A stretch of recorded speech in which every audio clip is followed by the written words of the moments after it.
I like your tattoos. What are those numbers on your arm? Oh, that's the date my dad died. He was a fireman. Died in a fire 17 years ago. First and foremost, how can't you be a fan of Pete Davidson? His skit titled Being Sober is probably one of my favorite SNL skits ever. I mean, the guy is likable, but does that make him a good actor? Regardless of his success on SNL, I'm here to ask the question, does the King of Staten Island suck?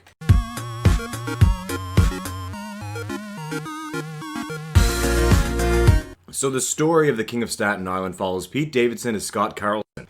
Early on we meet Scott's mom, Margie Carlin, played by Marissa Tomei. Scott has a high school friend that he still sleeps with named Kelsey. He also spends the majority of his time with his three stoner friends, Igor, Oscar, and Richie. And I mean, that's it, man. That's basically the premise of the movie. Scott kind of has to come to terms with where he is in life and his past problems coming back to haunt him. As for the plot, as far as I can understand, it's actually a vague reflection of Pete Davidson's own life. Obviously, he followed more of a comedic career as opposed to tattoos, but a lot of plot points were actually taken from Pete Davidson's own struggles. If you like Pete Davidson, you're probably gonna like the movie because he's pretty much just playing himself. Marissa Tomei plays an excellent mother dealing with her own problems. For whatever reason, Scott's friend Kelsey seems to be the only one with an actual Staten Island accent in the movie, but she nails it. As for Oscar, Richie, and Igor, I did enjoy them. I just didn't find there was a lot of character development or a lot of character. They were just kind of there in the movie, to the side, like me at a family get-together. No, don't get me wrong. They're not bad, they're just not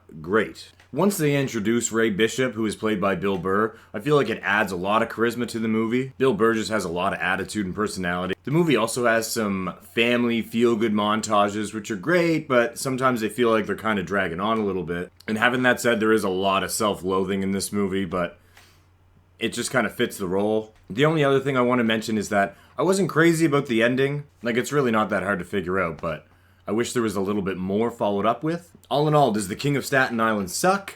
No! It does not suck. It slaps. It slaps. Three slaps. I don't know what that's worth, but three slaps. Do I think it's going to win any Oscars?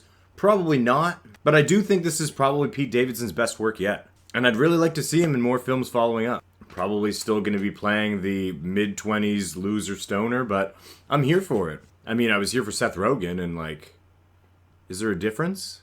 Anyways, guys, thanks for watching. Let me know how I can improve on these videos. I enjoy doing them, and I want to do more. Thanks, guys.